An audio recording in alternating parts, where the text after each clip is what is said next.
Okay, tonight on Only Sounds, I'm joined by a man who's part of not one, but two genuine cult classics. He played Fox in The Warriors and Windows in John Carpenter's The Thing, a film that was once misunderstood and is now rightly hailed as one of the greatest horror movies ever made. He's worked alongside Kurt Russell, Al Pacino, Wilford Brimley, and the legendary Rob Bottin. And decades later, he's still right at the heart of the film's legacy with The Thing expanded. Ladies and gentlemen, writer, director, producer, musician, and actor, Mr. Thomas G. Waits. Welcome to Only Sands. Thank you for that introduction. I sound like I'm a lot more than I am, but I'll take it, especially on a bad day. I didn't actually realize about the director part of it, and I did a bit of research. I actually watched your film today. You're kidding? No, I did. I'm so excited. What'd you think? You know what? I thought it was incredibly brave at a time when people don't find very much funny. I thought it was great that you made a comedy, a raunchy comedy like that. So hats off to you, sir. That means, do you want to know something? We were talking before we got on air about John Carpenter, what kind of man he is and so forth. This guy, okay, I would call him I made this movie for 150 grand. Okay. It looks great. It really does. Thank you. You can imagine the stress I was under. It was like, so one night my light goes out, my 4K light goes out, and I'm freaking the fuck out because we only have 3 weeks to shoot this thing. And I called John. I'm walking along this river's edge in New Jersey where the set is. And they're like, well, we have to go get another one. They won't bring one. And I'm like ready to have literally a nervous breakdown because it's my money, money I raised, but I'm responsible for it. And he's like, just calm down, Tommy. Just relax. Take a breath. Think about why you love cinema. And what a thing to say to a guy in a situation like that, especially coming from someone like him. And he said it so gently and so, fatherly and sensitively. He's a sensitive man. And I started thinking about all the movies that I love and have loved, like The Godfather, like The Thing. The Thing is a really good movie. Yeah, absolutely. I just re-saw it last year for the first time in a long time. And I saw it on a big screen. It was real as a movie. Like when I first watched it, I was like, why aren't I in it more? Why aren't there more close-ups of me? Now, this time when I sat back and watched it objectively, when I got myself, my solipsism subsided, shall we say, I thought, what a grand film. I mean, the cinematography, the music, the acting is cool. The story is really scary. Yeah. Because, especially with AI, I mean, how did he have the prescience to know that you could be talking to a carbon copy of Thomas G. Waits and not the real guy? Absolutely. That's how scary. That's how. I mean, he was ahead of his time, and he was absolutely. I mean, when you hear people still talking about The Thing, all of these years later, what goes through your mind? 47 years. 47 years later, what goes through your mind when you hear that? People still. You hear everything from one guy. One guy touched me deeply. He was a regular-looking guy somewhere, maybe in Cincinnati. I don't know, sort of average height, average build. Kind of outsider type, probably a construction worker, and he had that, I think, the original album, and he asked for a picture, and I signed them, and we took a selfie. I always give us the selfie part for free, and he like sort of squeezed me a little bit harder than normal and said, "You have no idea what this movie did for me." And I'm like, "What do you mean?" And he goes, "I was at sea. For a long time, I was in the Navy, and I was at sea for over 9 months without seeing land. And I just kept watching this movie over and over again because, like the movie, the guys on the boat were all trapped together in this one space." Right. And that movie just somehow got him through it. And I think that's such a cool thing that I could be part of the companion that walked somebody through. I had one woman come up dressed as Windows and start reciting my line. She have the wig on and everything? She had the wig, the glasses, everything. She was great. She's become a friend of mine. Excellent. But Excellent. yeah, I love becoming friends with the fans. You know, Yeah. Well, when you think back to working with John Carpenter, what's the first thing that comes to mind about him as a director? Fun. Fun. Right away. You know, nobody's ever asked that question, but I really didn't want to start pondering and say and ah and stutter. You said, what is the one thing that comes to you? John makes it feel like it's fun. Yeah. He's very disciplined, and you know, don't cross him. You know, I'll tell you a funny story. I was doing a scene with David Clennon, the guy that plays Palmer, right? And David's a great actor, and we had this scene that John cut at the last minute. So this is like 8 o'clock in the morning, you know, you just come out of makeup and you just had your coffee, and then John comes walking around, cigarette in his mouth. He goes, "You guys, I'm cutting that scene. We're going to start with you. Walk down, okay?" And I go, "You mean you're cutting the whole scene?" And he goes, "Yeah, it's been cut."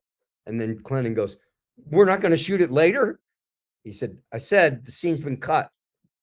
Now let's go. I want you to walk down here, turn left, all right?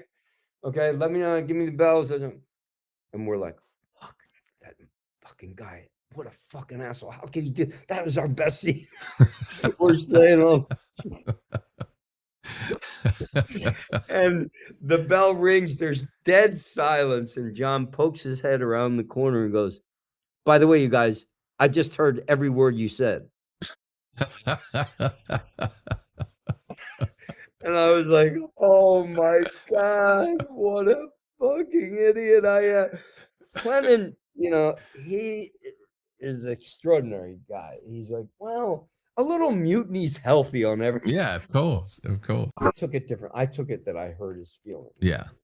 And I wrote to him, and he forgave me. But, you know, when you got an actor, look, you're trying to make a name for yourself. You're trying to make people. You're trying to get more work from the job that you have. So you want to get, you know, as much as you can out of the deal without, you know, fucking up the story or anything. But you know, you're trying to make your bones. It's Hollywood. It's like I'm a kid, you know, and it's my third feature film, and it was great. I mean, John's amazing, and it's so interesting and so proof that karma exists. Yeah. That it got panned, and he lost a ton of work. Yeah. There's a book called Prince of Darkness that goes through it. He's like, "They fired my ass right out of there." Yeah. 3 pictures lined up. It's just all because of the bad reviews. It's such a shame, because he was in the middle of such an amazing run with, you know, the likes of starting with Assault on Precinct 13 and Halloween and Escape from New York and The Thing, and it just went on and on and on. But, you know, in terms of box office success, apart from Halloween, it was all kind of, you know, fairly mediocre, wasn't it? He deserved a hell of a lot more at the box office. Well, I think Escape from New York was making a lot of money. I seem to remember them having a conversation on the bus up in Alaska.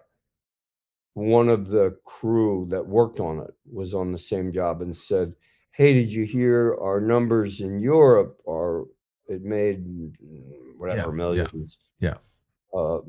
Which, you know, of course helped John. But this was like the knockout punch from Muhammad Ali. I mean, he thought his career was over. Yeah.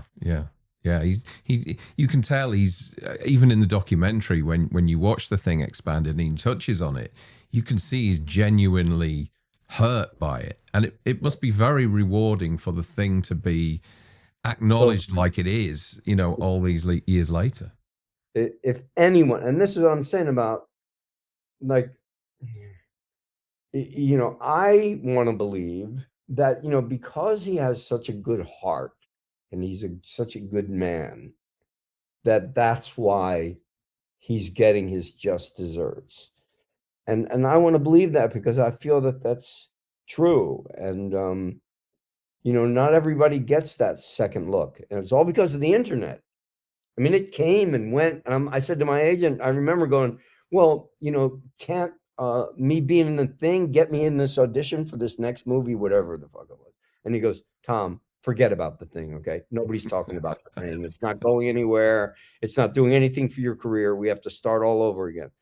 I was, you know, shattered. Wow. But now that the wheels of karma, they turn slowly sometimes. Hmm. You know? Yeah. But Yeah. they turn, and they've turned on, you know, gosh darn it, on a good guy, Yeah. you know, instead of some fucking, you know, egotist, you know what I mean? Because Yeah, they're yeah, so, absolutely. Yeah, yeah.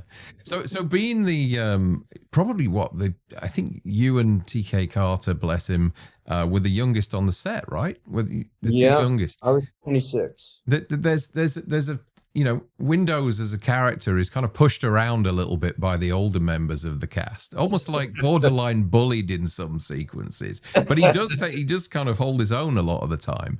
Did that mirror what went on with the cast off camera? I mean, were they kind of busting your ass all the time and being the younger member of the crew?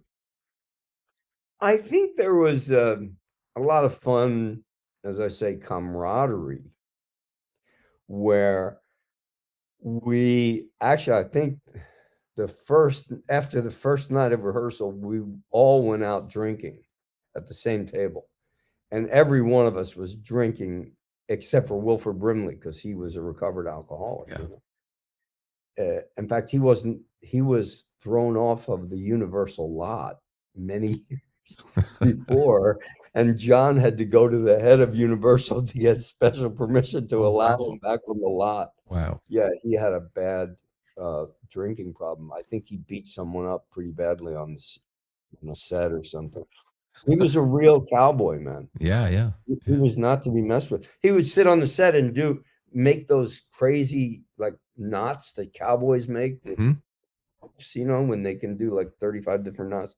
He would sit there and amazing, you know, a real cowboy Yeah, yeah. instead of an actor pretending like me. But I was playing a guy that wanted to be an actor. That was Yeah. my subtext or my backstory. Is Yeah. like I want to get through this job so I can get to, you know, the money to pay for my acting classes. And because I'm reading like a Hollywood glam magazine at one point in the station, and I wear these sunglasses inside. Like, only someone that wants to be noticed would do something like that. Yeah, yeah. But I think that there was a fair amount of teasing, you know, Hmm. healthy teasing going on. Banter. Because I also was big into karate, and I was always showing off about how many push-ups I could do, and they were, you know, making fun of me. Although Keith David could do more push-ups Yeah. than me. But he is a big dude, man. Yeah, he's 6'2". Yeah, yeah, big guy. Yeah. Yeah. I think what one thing that surprised me was I listened to an interview that you did last year with the guys from Creator VC, and somebody asked, you know, how did you cope with the conditions? And you turned around and said, actually, the cold wasn't the problem; it was the heat that was the problem. Because obviously the majority of it was filmed in the Universal lot in LA. Is that right? Right, right. It was like it was summer, it was blistering hot, and we were on the cement parking lot, you know. It's very, and there's all these other movies being shot. It's really it's crazy, you know, and you're in this little tiny cubicle that they give you. Uh it's a very particular life in acting, Hmm. you know. You know, there's always a lot of food. They cater a lot of food, and mostly you stand around and talk with the other guys, you know, or, you know, in our case, guys, Yeah. and then look at the beautiful women walking by. And one of the things that we did to pass the time was they did tease me, and they said, wait, this gorgeous woman who must have worked in the office, you know, came out every day for lunch and walked by us, and we were all like, oh my God, this woman is so amazing. They're like, wait, we'll each give you $5 if you can get a date with her. Did you manage it? That's where I got the nick. That's why I called my band Heartbreak Waits. Okay. Because John Goodman came up with this. Because I had this line where I would go up to girls and start talking to them, and I'd say, "Listen, don't fall in love with me, baby. I'll break your heart."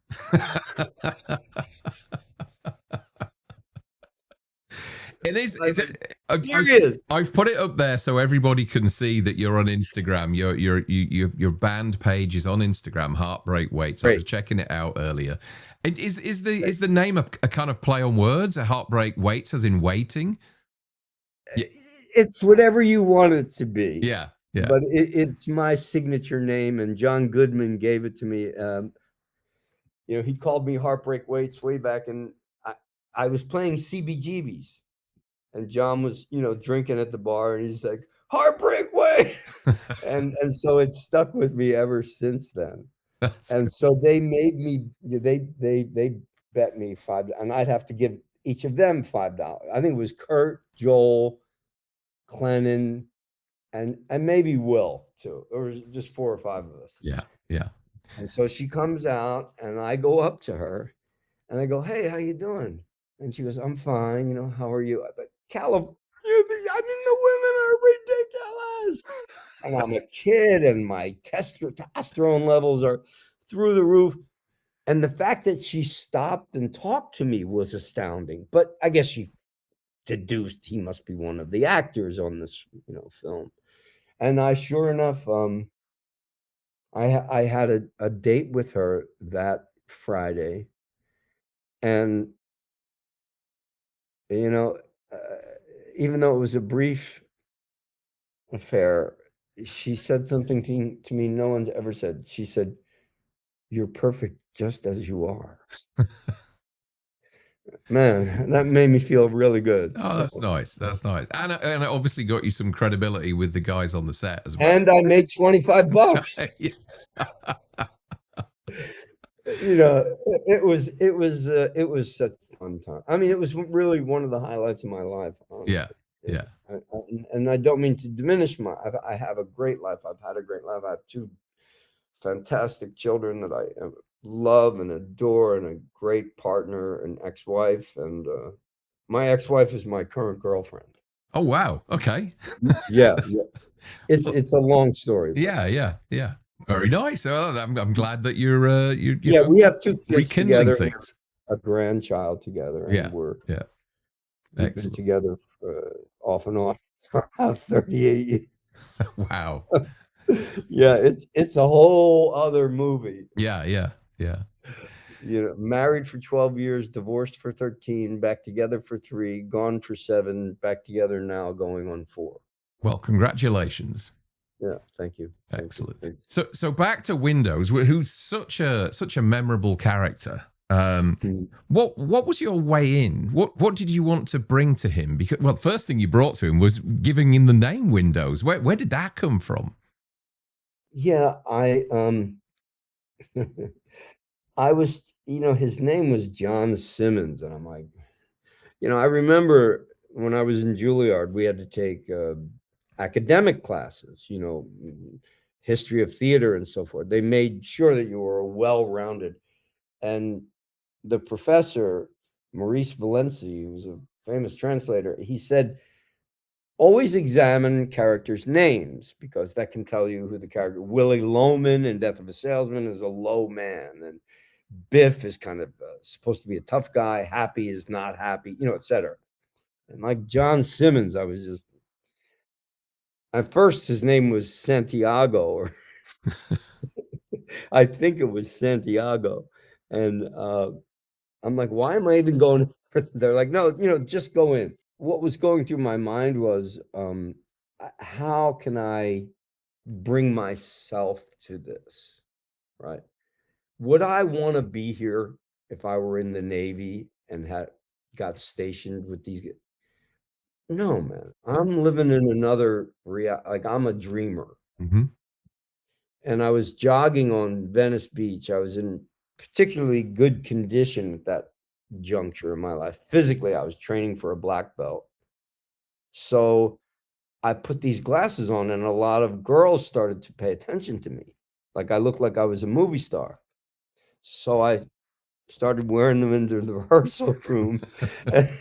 And everybody's like, wait, what the fuck are you doing?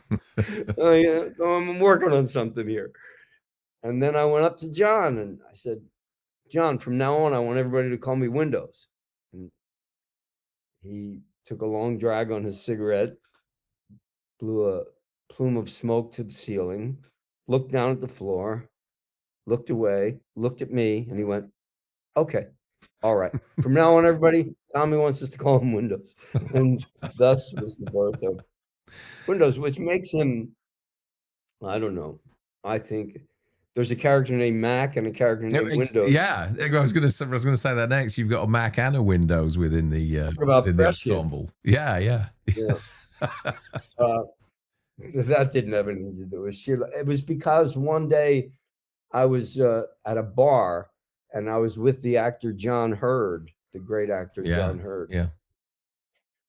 And we were sitting outside this bar smoking a joint, and we heard these two black guys walk by, and one of them said, hey, Windows, what the fuck's wrong with you? Because he had glasses. And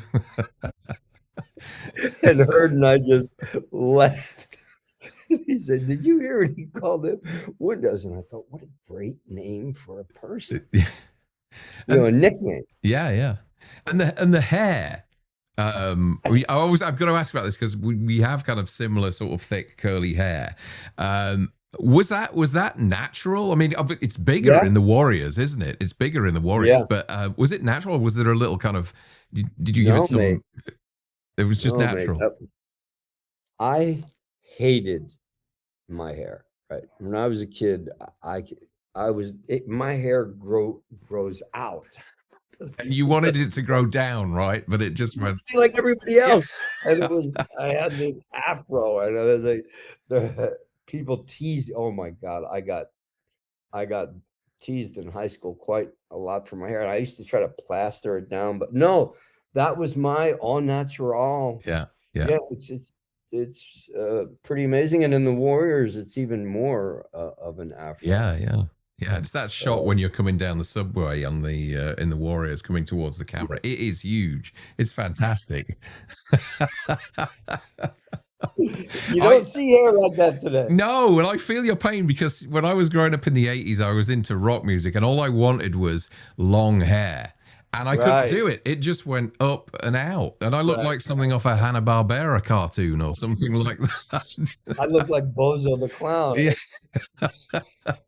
I would wear hats in the morning just to flatten it down. To try to get it. Yeah.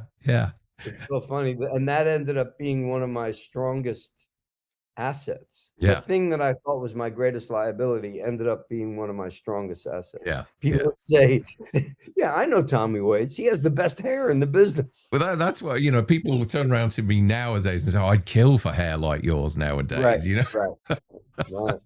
But no, I still can't. I could never grow it long, and I still can't today. But, funny. It's my Achilles. But yeah, that was all my own natural hair, Darren. Very cool. Very cool. No, there was no makeup. They just trimmed my beard. Mm-hmm. There was no makeup at all. They just trimmed your beard, made sure your hair was the same as it was yesterday. And well, that's the thing that always strikes me about the ensemble in The Thing is that if you remade that movie today, it would just be full of chiseled jawed dudes. Everybody would have to look incredibly handsome. This is just a bunch of regular guys before there was any sort of grooming or hair care product or face cream or any of that sort of stuff. It's just so great to watch a movie where, I was watching a movie a few weeks ago, The Changeling with George C. Scott. You would never get these days a lead actor like that in a Hollywood picture. At all. They wouldn't stand for it, would they? They did the same thing. I watched a movie called Fat City last night with Stacy Keach. Yeah. The grime and grit of the city, the dirt, none of this close-up beauty. I really want to be a model shots. Yeah. Master shots, medium shots where you get the story of the characters. It's become such a beauty contest. Yeah. I can't stand it. I mean, I'm sorry, some of these movies that are up for Oscars, if I see one more close up of that person's face, I'm gonna vomit. It's just no. I mean, it's absurd to scrutinize someone up Yeah. that close. You Yeah. wouldn't do it Yeah. in life, you know. Yeah. Yeah. It's because they're afraid the story's not going to make it. Exactly. So Exactly. They have to fall back onto let's the sell the looks. beauty. Yeah. Exactly. Before I've got a few questions from some of my audience, but I've just got a couple more final ones myself before we get to those. People always talk about the cast of The Thing, but what do you remember about the crew on the film? You know, the guys behind the camera. Oh, they were the crews. Okay, it's a generalization, but every crew I've ever worked with, the LA crew, the New York crew, the Canadian crews, these guys are just the top of the line. Every one of them. They are the salt of the earth, you know, blue collar. That's where I come from. They did their jobs expertly well. That you know, the director would say, "I want you know, a kitchen sink," and all of a sudden, like magic, they'd have a kitchen sink there, and it would be working. You know, I didn't stay in touch with many of them. You know, actors tend to hang with actors, and but some of them I did. One of the assistant directors, I guess he was a production assistant at the time, Jeff Chernov. Okay. And he went on to be like, I'm practically the head of Disney. And he used to get my coffee. It's like, hey, Jeff, get me a job, would you? I mean, it's true. It's true. Well, John, you know, and Dean Cundy was a great cameraman. You know, John knows how to delegate authority. You know, he knows who is supposed to be on the team. Larry Franco, a great first AD man. He managed again. They have a really, I don't know if you know what a first AD does, but they have to wrangle. They have to get that picture done, or somebody's breathing down their neck. Sure. But he did it with such a sense of humor and made it so much fun that it didn't feel like work. Yeah. Yeah. That's great. That's what I remember from the crew. Yeah. Dean and Larry and Jeff Chernoff. I miss Jeff. We were such close friends. We were roommates. So this brings us up to The Thing Expanded, which, folks, you can buy. There's a link down in the description of the video in the comments section below. You can purchase The Thing. Sure, it's brilliant. Yeah. I'm sure it's brilliant. I can't wait to see it. How did it feel to be called up to take part in that? I mean, how long ago was it now? Was it kind of about 18 months ago? A year ago. Yeah. A year and a half. Not this October, the October before. You know, they're a big, famous company. They did the one on Alien, and they're very successful. These guys are, I don't know much about the documentary world, but they're sort of top shelf guys. I'm sure they'd have to be for John and Kurt to get involved with them, but they approached me, and I said, great. You know, I was going to be in Manchester anyway. Oh, you filmed it. You filmed your stuff in. Was that for The Love of Horror? Yeah. Oh, I was there for that.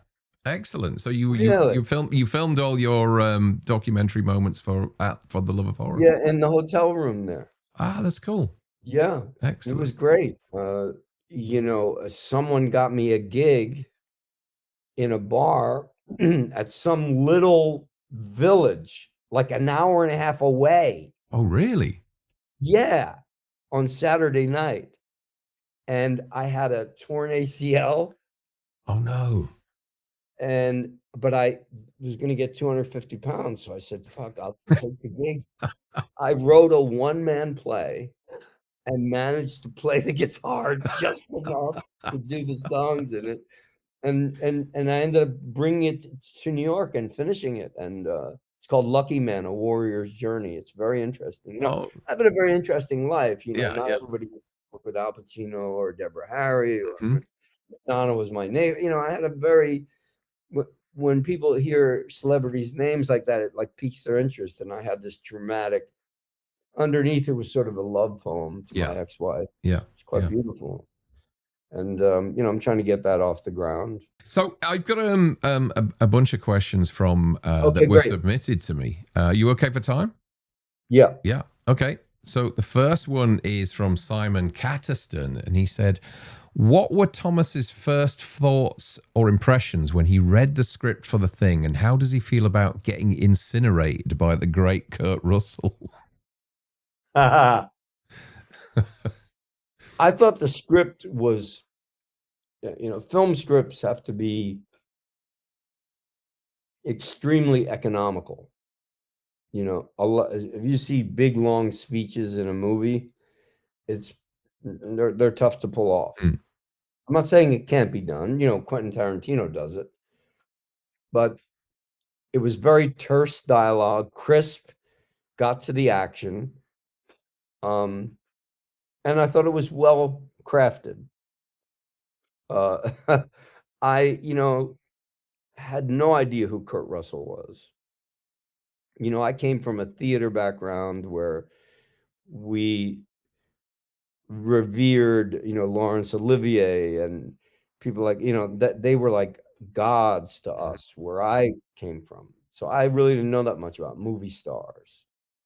And I came to really like and admire Kurt because he knew so much about the business. Yeah. He'd been doing it since he was a kid. And I felt fine. I was going to get killed anyway, but he's a great guy. It's probably why he's so hard to get a hold of, because so many people want, to be around that kind of magic. He's very special, but he's a really down to earth guy as well. He came to one of my, I teach acting, TGW acting studio. Yeah, I noticed you've got your own school, right? Yeah, I have my own. I teach class one night a week, but I'm a very good acting teacher. And Kurt came to one of my classes, and he talked to the kids, and it was a big thing for them. Oh, fantastic! Yeah, that's great. That's great. Next question is from Jordan Moran, and he says, now you may have to jog your memory for this one. He says, do you have any memory of the practical effects of Knowles' death scene? He says the storyboards sounded crazy, and apparently it was shot, but was cut and left ambiguous about what happened to him. So he makes it to the end, if you remember, and he sort of disappears. He walks towards where the dynamite and everything is, and then we see nothing else of him. It's just like he's kind of caught up in the blast. And that when I saw it the second time, or the most recent time, I just assumed he got burned up when the whole place blew up. Yeah. But I didn't know anything about his death scene, and we didn't see it. So they must have shot it on a day where they just called him in. Yeah. As far as the practical effects in general, they really weren't, we would see them, but we didn't really experience what it was going to be like in the movie. It's just like rubber and steam, more rubber, more steam, and we had to be astonished by it, of course. Yeah. That's the actor's job, to use your imagination. Wow, what the fuck? Does that answer the question? Yeah, I think so. But I think Maria kind of continues with that. And she says, this is from Maria Valdivia. She says, was there a moment during filming where the practical effects genuinely surprised or unsettled you, even though you knew how they were done? Yeah, when Dick Dicehart got his arms chopped off and they put in a real guy, a real amputee. Oh, really? And, yeah, man. They got a guy that looked like him. It was really fucking like, holy shit, this movie is going to be spooky. It scared the shit out of me. But I think that's the director, first of all, you have a great actor like Richard Dysart, and he plays it so he was a real New York trained actor. He plays it so convincingly, that you see the agony on his face. And then John cuts to the guy. It's really unsettling. Are any of the shots of you sitting in the corner of the room after Palmer's attacked you? and you're in the corner of the room sitting on the floor. Is that actually you with the chewed up head, or is it a prosthetic, or just before you Yeah. get torched? No, it wasn't me. They put that prosthetic on my stunt guy. Okay. I did part of the stunt, Hmm? but he did the rest of it, Yeah. as I recall. I Yeah. did the beginning of it. John was like, just do as much as you're comfortable doing. I mean, that's what we have him here for. Yeah. We don't need you to do it. Again, looking out for the actor. Yeah, of course. People don't realize that John Carpenter is an actor's director, because if he doesn't have anything to say to you, he knows what you're doing. Yeah. And he gives you that freedom. When directors interfere with that good actors, it's just a waste of time. Of course.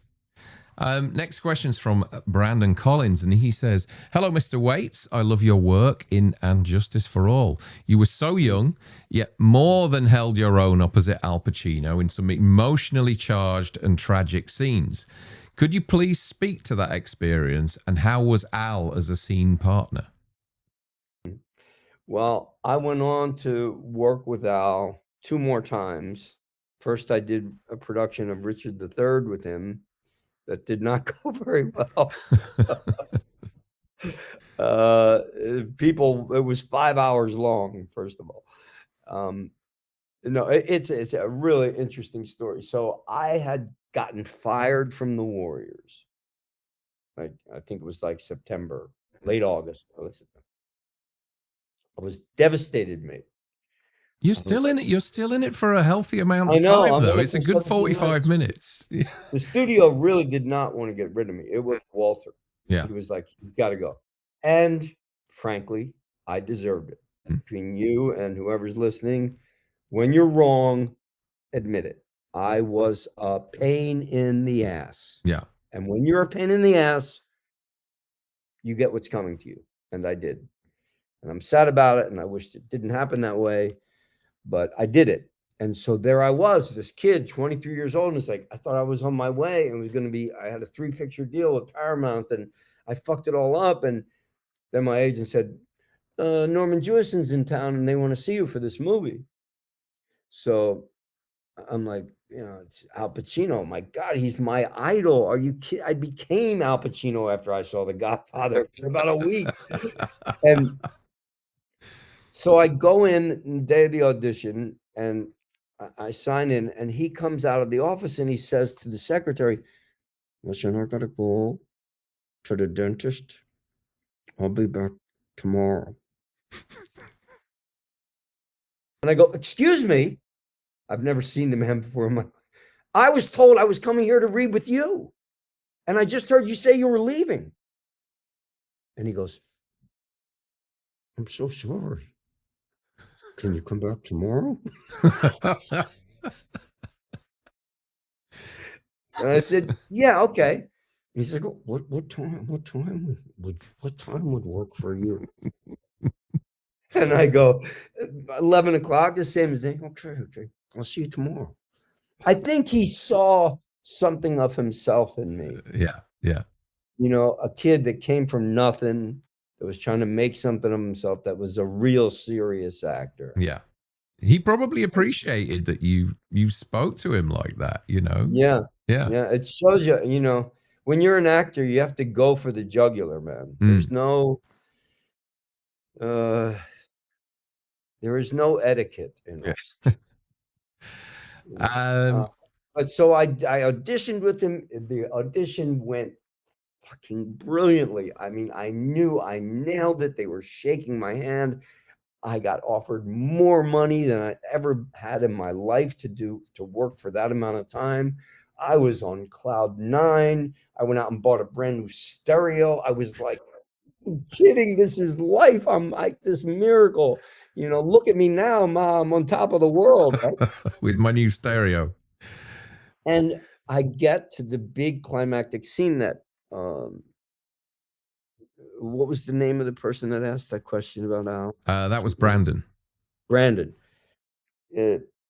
So Brandon, I get to the big day where I have the big climactic scene, the one that got me the job, and I am terrible. I don't know what's wrong. We do the scene. Al knows it's not working. Norman Jewison sees it's not working. The crew knows it's not working. It's just not happening. So Norman comes over to me and he's like, what's the matter? I'm like, I don't know. And then Al comes up to me and he's like, what's wrong, kid? And I said, I'm confused. And he said, confusion is a very good state of mind for an actor to be in. And I thought about that. And, it actually is. If you're really a good actor and you can play confused, you have to be pretty good to convince people that you're really confused. Yeah. Yeah. So Norman cleared the set. A very expensive thing to do. And Al and I sat on the bed in the hospital room. And Norman said, just read it like you've never seen it before. As if it's the first time you're reading it. Don't act it, just read the words. And I read through it. And after that, the crew came back in. I got the nickname One Take Tommy. Boom, boom, boom, boom. Every single take, master take, medium shot, close up, over shoulder, boom, boom, boom, boom, perfectly.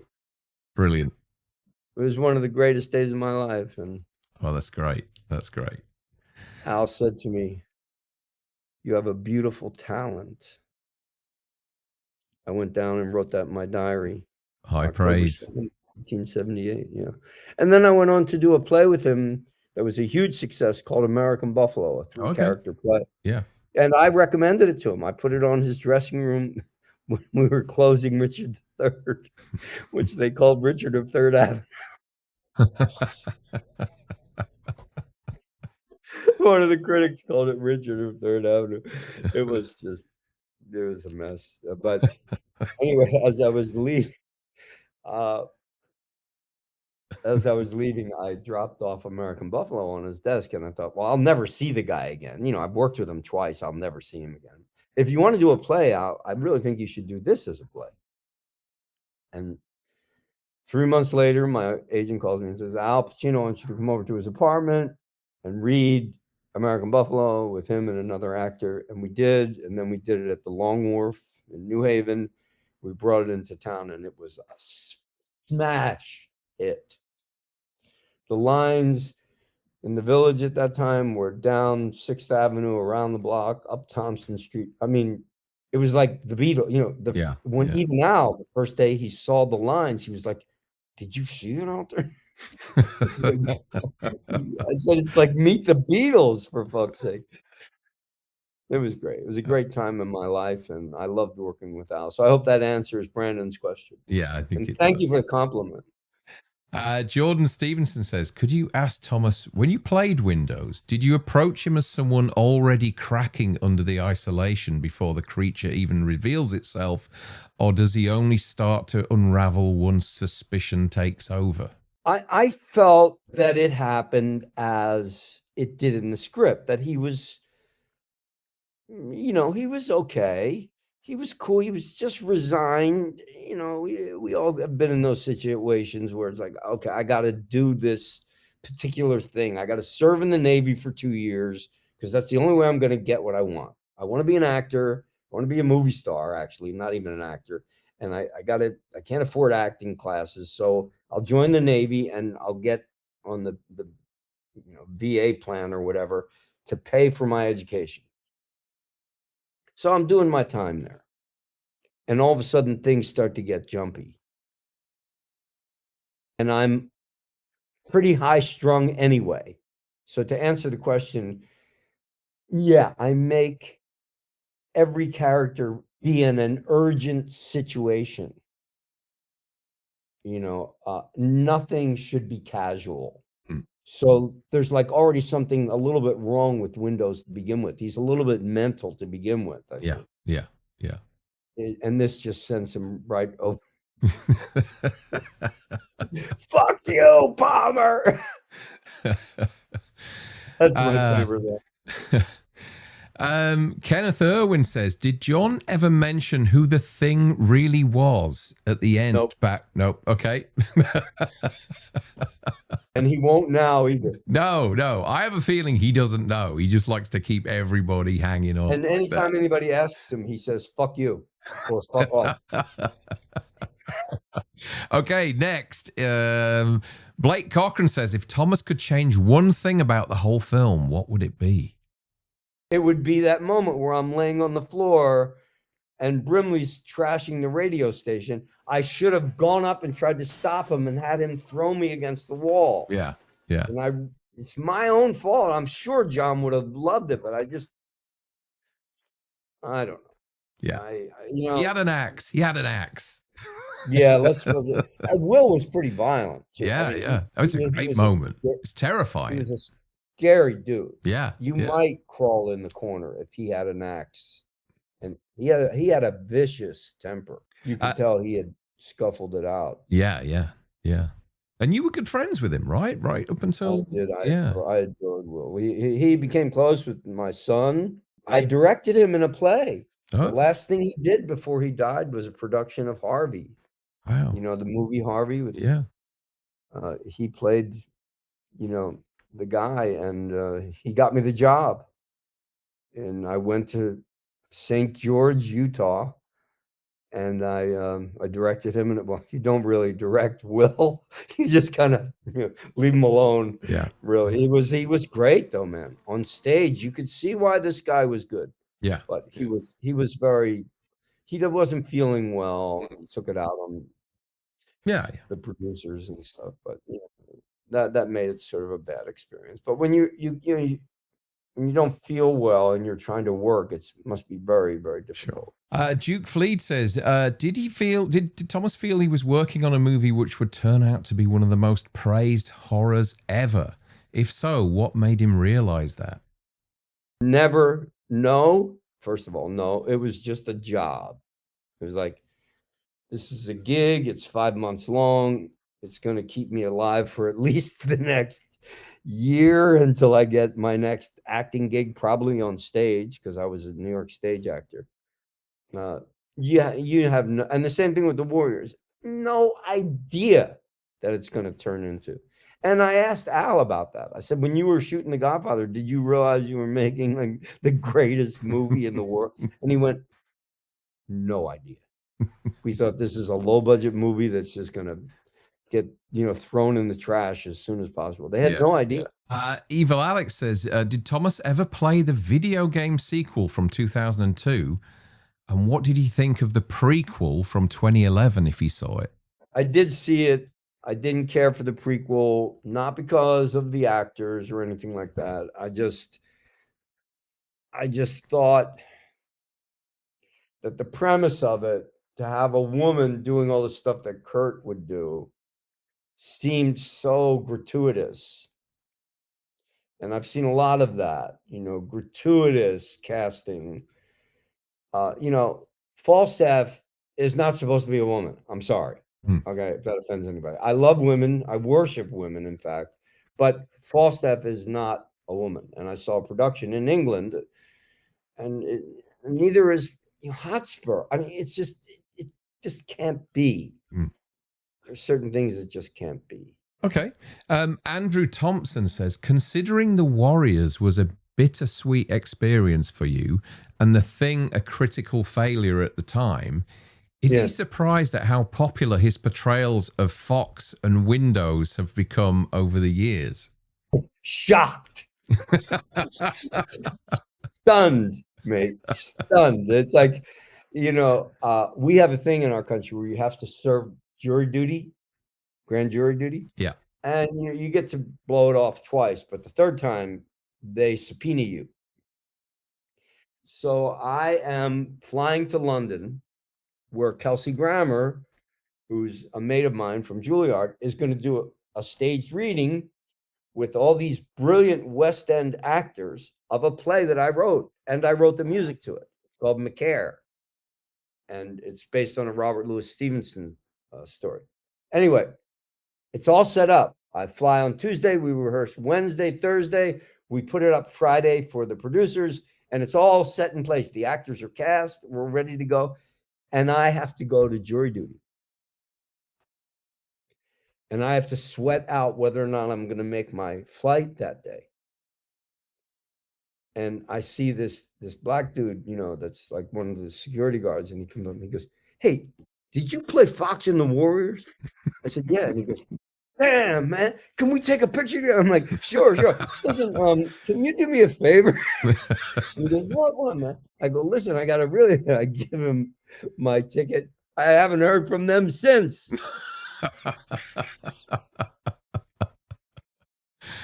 Oh, fantastic. I have, just before you go, I have 10 rapid fire questions for you. Oh. Okay. So for question number 1 is Mac or Childs? Who's the thing? Childs. Okay. Favorite practical effect in the film? The one I talked about, the arms. Copper's arms. Yeah. One word to describe John Carpenter. I think you did this earlier. Brilliant. Okay. One word to describe Kurt Russell. Cool. Hardest day on set? I guess when we had to shoot outside in Alaska. Okay. It was really freaking cold. 60 below. I mean, it was really freaking cold. Most fun day on set? Every day. If Windows survived, what's he doing in 2026? He'd be the next Brad Pitt, Sean Penn. Sean Penn. He'd be the next Sean Penn. Which scene still gives you chills when you watch it?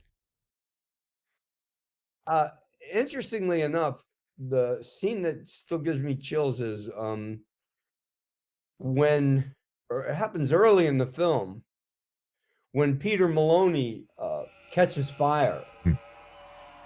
And he screams. You know, Bennings. Yeah. Bennings dies. Yeah. I remember doing that scene up there. And it was like, man, he really is. He's such a fine actor, Peter Maloney. Yeah. He's an actor, studio actor. We're colleagues and so forth.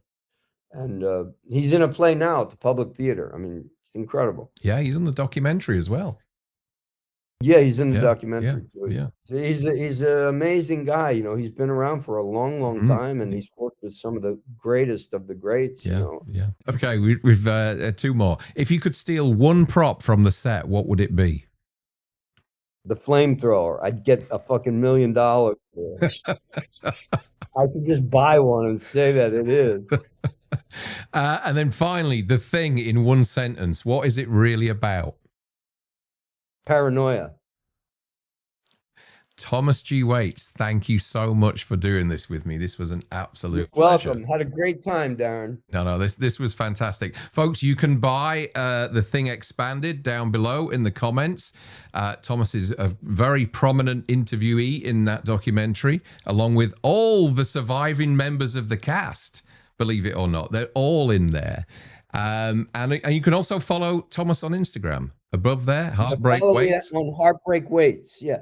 Heartbreak Waits, Waites, like my name, and it's my band, and follow me on there. It would really help me out, and I think you'd love my music. Fantastic. Go and do that, folks, and thank you so much for joining us for this. Thank you for all the great questions, and I shall see you very soon. Thomas, thank you very much. Sounds good. Thanks for having me. Bye. Bye-bye.